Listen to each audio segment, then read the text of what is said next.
this assignment 3 is about gauging the height. So if you follow me in here, it's very clear. After the initialization sequence investigated in assignment 2 has been followed, and a part dispensed, so we have a part that is dispensed. This part should travel. Now the part should travel, so the conveyor is on, should travel until sensed by the first opt sensor.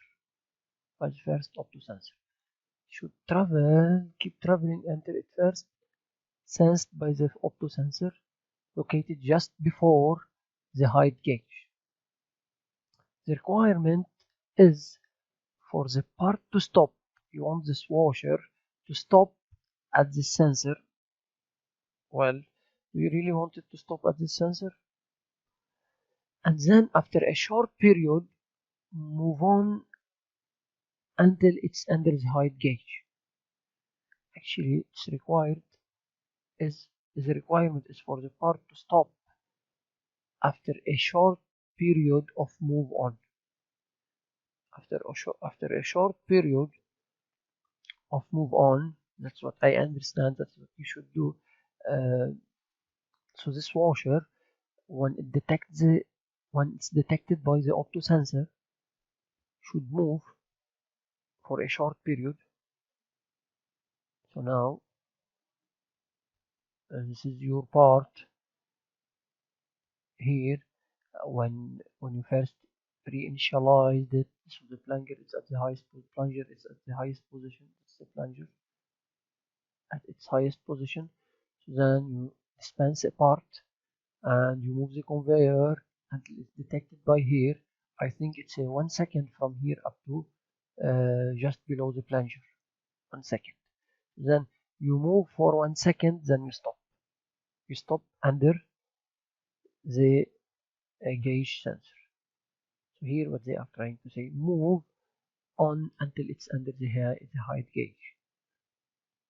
The part is then to stop again.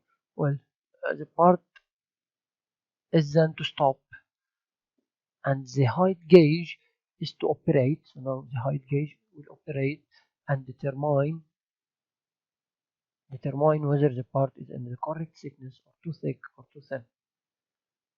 Once we're done, after this, the part is to move on. So then you turn on your conveyor.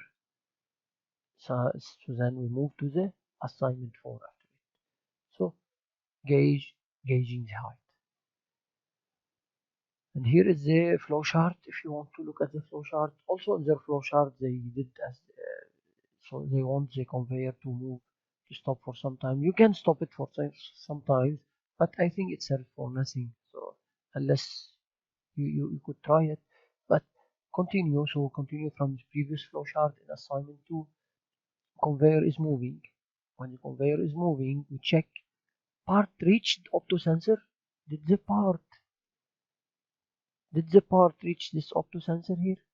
If yes, from my understanding, if no, then keep moving the conveyor until it reaches the opto sensor. If it reached it, wait for a second, only just a second. After a second, stop the conveyor. Stop the conveyor. In this second, the washer will be below the plunger. Then operate the height motor now. The HMDRV. You operate it now. Height motor at BDC. You check the HPDC. Is it on? If no, keep operating until you make sure that you reach the lowest position. So you make one full revolution. Make sure that you make one full revolution, and at this time, once you make one full revolution, stop the height motor and measure the part. So how to measure the part? This is already explained in previous record when we explained the height gauge sensor. So basically you need to use the 3 output of the height gauge sensor and see if it's a good size or bad size. That's basically what it's about. So if it is a good size, maybe you have a flag or a memory, you store in it a bit that's an indicator of a good size, and here is an indicator of a bad size. So then, yes,